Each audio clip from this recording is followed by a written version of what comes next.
Tentative de viol en pleine rue sur un jeune homme. Que s'est-il passé, Amaury Bucco? Oui, ça s'est passé dans la nuit de mardi à mercredi à Pantin, en proche banlieue parisienne. En fait, il est aux alentours de 9h15 du soir et vous avez ça se passe à 2 pas en fait des bureaux de la maison Chanel et vous avez un jeune homme qui sortait d'un entretien d'embauche et dans la rue, il tombe sur 2 jeunes hommes qui l'amènent derrière un camion. Vous en avez un qui fait à ce moment-là le guet pour voir si personne n'arrive et un autre derrière le camion avec la victime qui lui baisse le pantalon de la victime et qui tente de le violer. Alors, il n'arrive pas à ses fins et donc à ce moment-là, les 2 malfaiteurs décident de lui voler son téléphone. Heureusement, vous avez des gens qui étaient présents dans la rue, qui sont intervenus. Certains ont réussi à immobiliser les 2 agresseurs, d'autres à prévenir la police. Et donc, les 2 agresseurs ont été interpellés, heureusement. Ils sont âgés de 16 et 18 ans, donc ils sont très jeunes. Et là, évidemment, eux ont été placés en garde à vue. La victime a été conduite à l'hôpital, hospitalisée, extrêmement choquée, évidemment. Et là, il y a des vérifications qui sont en cours. En tous les cas, c'est une tentative de viol présumée peu banale, du fait déjà de l'âge et puis de la victime, un jeune homme. Incroyable. Yannick Aleno, le célèbre chef cuisinier que j'adore, Yannick Aleno, témoigne avant le procès du chauffard qui a tué son fils. On va rappeler l'histoire. Oui, on va rappeler, donc c'était le 8 mai 2022 et Antoine Aleno, le fils de Yannick, donc il a 24 ans, est en scooter dans Paris et il est percuté par un chauffard récidiviste et tué. Alors, ce chauffeur était ivre, il avait consommé des stupéfiants, la voiture était volée et il avait commis plusieurs infractions, délit routier, atteinte aux biens. Voilà. Alors, il était plusieurs fois condamné, il y avait une fiche de recherche, il n'avait pas purgé une peine de prison de 3 mois, donc voilà, c'était quelqu'un qui était connu de la justice. Là, le procès va avoir lieu, ils vont être jugés, il avait été placé en détention, l'accusé a été libéré sous contrôle judiciaire. Et ce que veut Yannick Aleno, c'est qu'on aille au bout de la reconnaissance du fameux délit routier. Parce que là, ils sont poursuivis pour homicide involontaire. Mais selon lui, selon Yannick Aleno, un chauffard qui fait tout ça, il se place presque volontairement dans l'attitude de blesser ou de tuer quelqu'un. Donc ce serait très important que cette loi aille au bout, cette reconnaissance du délit routier qui existe dans d'autres pays. Oui, parce qu'en fait, on peut considérer que la voiture qui va très vite est une arme par destination. Oui. Et donc devient de fait une arme qui peut tuer quelqu'un en la percutant. Exactement. On pense très fort à Yannick Aleno. Bien sûr, et son combat est exemplaire. Le procès va avoir lieu bientôt. J'adore cet homme, je l'embrasse fort. Kylian Mbappé, aperçu en boîte de nuit en Suède pendant le match Israël-France, alors qu'il n'a pas joué contre Israël hier. Kylian Mbappé, c'est quoi cette histoire? Alors, ça fait vraiment désordre. Ouais. Donc Kylian Mbappé a été dispensé par Didier Deschamps des matchs de l'équipe de France qui ont eu lieu. Il y a eu Israël et la Belgique. Le Real Madrid, son club, a dit on va entamer 15 jours de soins de récupération.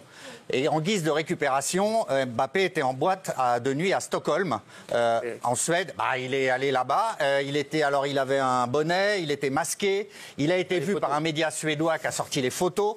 Donc voilà, regardez, visiblement, il n'avait pas envie d'être vu, il se cachait. Ça fait désordre, Cyril.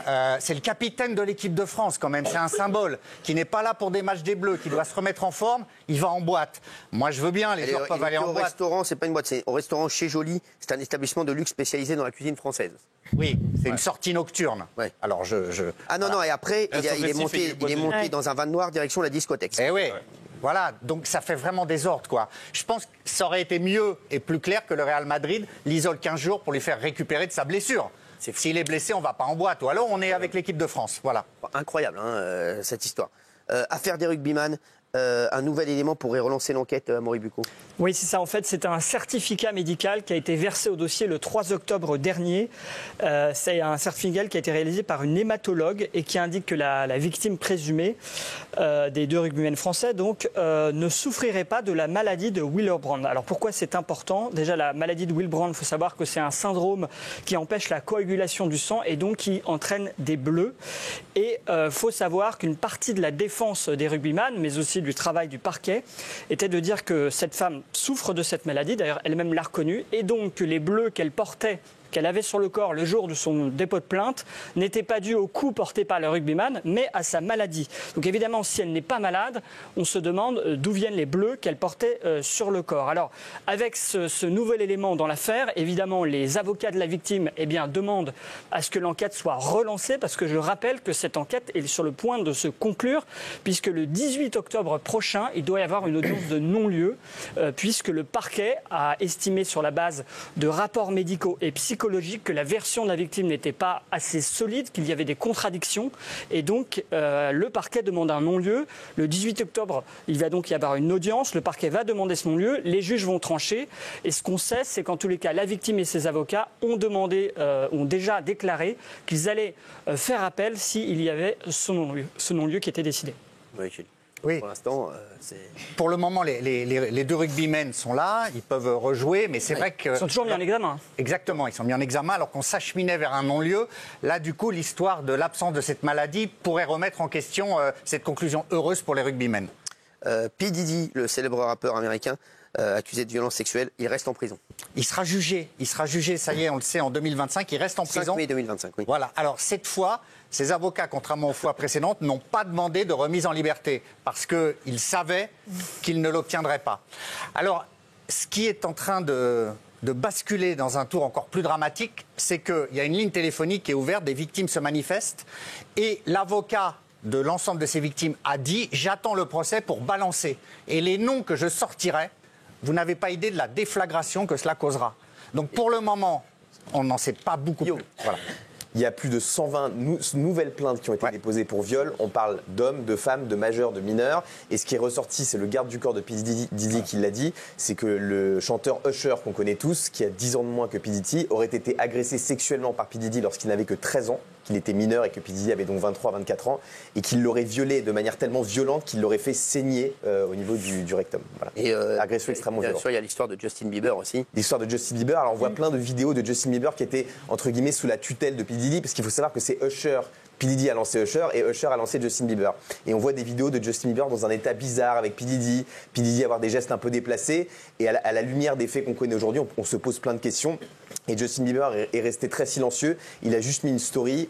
Sa femme a posté une story de lui en mettant un doigt d'honneur, en disant en gros on ne veut plus entendre parler de ça, on ne veut pas parler de ça. Mais on sait qu'il y a un vrai sujet autour de Justin Bieber. Et il y a aussi des artistes français dont on parle qui auraient participé à ces soirées. Exactement. On parle d'artistes français, on va en reparler bien entendu quand ce sera confirmé. Mais c'est vrai que c'est une histoire qui a une ampleur incroyable. Procès Mazan, Dominique Pellicot, invité des homosexuels aussi pour violer sa femme. Oui, en fait, plus le procès avance, plus cette affaire sombre dans une... Ça devient extrêmement glauque. En fait, effectivement, Dominique Pellicot aurait demandé à des homosexuels... Parce qu'en fait, il pensait avoir des relations homosexuelles avec Dominique Pellicot. Voilà, c'est ça. En fait, il y a deux hommes qui ont comparu hier devant le tribunal. Il y a Didier S., 68 ans, ancien chauffeur routier, qui en 2014 avait subi une ablation de la vessie et donc était devenu impuissant. Et lui, du coup, sa sexualité avait évolué et sa nouvelle sexualité, c'était de se travestir pour faire la femme avec des hommes. Et donc lui avait d'ailleurs un pseudo sur coco.fr, le site qu'utilisait Dominique Pellicot pour recruter les violeurs. Lui s'appelait Samantha Trave. Et donc en 2018, il échange sur coco.fr avec Dominique Pellicot et il se rend chez lui. Alors évidemment, lui, il était impuissant, donc il n'a pas violé Gisèle Pellicot, mais on lui reproche d'avoir assisté au viol de Gisèle Pellicot par Dominique Pellicot, donc par son mari, et lui d'avoir stimulé Dominique Pellicot, notamment en effectuant des fellations et d'avoir, comme ça, prolongé l'érection de Dominique Pellicot et de l'avoir aidé à violer sa femme. Alors il faut savoir que lui, il dit qu'il se souvient pas trop de la fin des événements chez Dominique Pellicot. Il dit que peut-être qu'il a été drogué et donc il n'a pas précisément de souvenir. Ensuite, il y a un deuxième homme qui a témoigné. Lui, c'est Patrick A, 60 ans.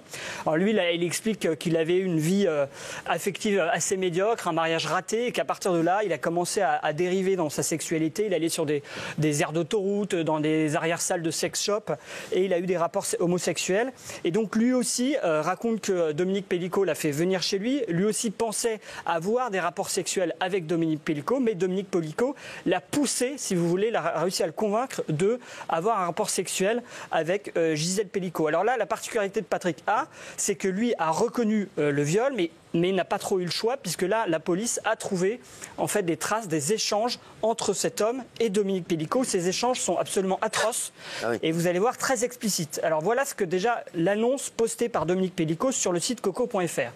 Je cherche complice pervers pour abuser de ma petite femme endormie, une belle salope prude qui ne veut pas de trio.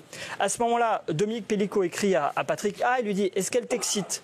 Lui, il répond oui. Dominique Pellicot lui répond encore: moi, je suis pas bi du tout, j'aime la faire tringler. L'autre lui dit OK. Et enfin, Dominique Pellicot lui dit: il faut attendre au moins 1 heure avant de pouvoir en abuser. Et l'autre lui dit OK. Donc si vous voulez, il n'y a pas de débat sur le fait que cet homme était conscient d'effectuer un viol. Très bien, merci Amaury. On va repartir sur l'affaire Coé maintenant, Gilles. Alors, il y a beaucoup de révélations sur l'affaire Coé qu'on est en mesure de vous apporter. Donc, on va rappeler, si je puis dire, la double affaire Coé qui est toujours mise en examen, rappelons-le, pour viol et agression sexuelle. Donc, il y a une femme gardée à vue pendant 2 jours. Cette femme a été relâchée. Il n'y a pas de poursuite, mais les investigations se poursuivent. Pourquoi c'est très important? Parce que cette femme, dont nous n'avons pas l'identité, elle est soupçonnée d'avoir voulu faire chanter Coé au printemps dernier. Et ça, c'est important. D'avoir voulu le faire chanter en lui disant « Il y a eu un viol, je le sais. Alors, est-ce qu'elle dit « J'ai été violée » ou « Est-ce que tu as violé ?» En tout cas, si tu ne me donnes pas une somme d'argent de plusieurs dizaines de milliers d'euros, je vais tout balancer, notamment sur ce plateau. Voilà. Alors, aujourd'hui, ce qu'on est en mesure de dire, c'est qu'il est établi par l'enquête que ce n'est pas cette femme qui possède le téléphone qui aurait envoyé les messages. Mais aujourd'hui, il y a une deuxième femme qui est en train d'être recherchée par la police judiciaire. Ils veulent établir le lien entre les deux femmes. Qui est-elle exactement? Je n'ai pas pu savoir, mais c'est une très proche de la femme qui possède le téléphone. Pourquoi c'est important? C'est parce que les avocats de Sébastien Coé, que j'ai eu ce matin, j'ai eu Jade Doucelin, qui est une des avocates de Sébastien Coé. Je vais vous lire ce qu'elle m'a dit, après je vais vous l'expliciter si vous voulez. Donc, c'est des informations exclusives, hein, Gilles. Voilà. Oui. Donc, il y a plusieurs avocats de Sébastien Coé. Elle me dit, nous sommes combatifs et ces avancées sur l'autre volet du dossier, le dossier originel, nous rassurent et nous souhaitons que cela continue. Pourquoi le dossier originel? Ça veut dire que s'il y a un lien entre ce chantage du printemps et la plainte de Sébastien Coé en fin d'année dernière pour extorsion de fonds, si un lien est établi, ça veut dire que sa plainte était justifiée et que possiblement, quand il disait il y a un complot derrière tout ça, ce complot est organisé par les mêmes personnes.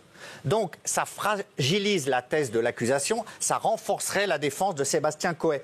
Donc eux attendent fébrilement de savoir si le lien va être établi par la police. C'est-à-dire que si les gens qui font chanter Coé au printemps sont les mêmes que l'hiver dernier, ça veut vraiment accréditer la thèse du complot, Cyril, et ça c'est important. Donc eux, aujourd'hui, ils sont dans une situation de combat, mais un peu plus rassurés qu'ils n'y étaient il y a quelques jours. Ça c'est la première phase du dossier. Guillaume.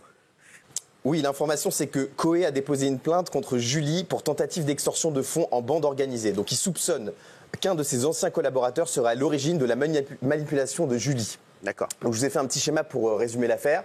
En gros, vous avez Coé qui est le personnage central, cette femme dont parlait Gilles qui lui réclamerait 30 000 euros, Anthony Salinas qui était un fan de Coé et un ami, et voire plus puisqu'il a eu une relation avec Julie, c'est celui qui a révélé les échanges Snapchat avec Julie dans lesquels elle réclame ses 500 000 euros. Julie aurait donc réclamé les 500 000 euros à Coé, mais l'info c'est que Julie aurait été manipulée par un ancien collaborateur de Coé qui lui avait des comptes à régler avec l'ancien patron. Et Julie a une relation avec l'ancien collaborateur de Coé, avec Anthony Salinas, une relation amoureuse. Coé, lui, il reconnaît juste des échanges avec Julie. Mais donc, il y aurait cette bande organisée pour extorquer de l'argent à Coé. Et c'est l'ancien collaborateur qui aurait soufflé la somme de 500 000 euros, connaissant un peu les chiffres de Coé, à Julie. Voilà. D'autres infos sur Coé, sur son entourage, enfin qui viennent de son entourage. Il va mieux, il est confiant sur les suites judiciaires de l'affaire. Et l'info qu'on peut vous donner ce soir, c'est que selon l'entourage de Coé, il devrait reprendre la radio d'ici quelques mois sur une radio nationale. Et on a eu un petit message de Coé ce matin qui nous dit « Tu sais, ce qui est important d'avoir en tête surtout, c'est que cette garde à vue n'est qu'un petit morceau du vrai dossier, celui que je dénonce depuis le début.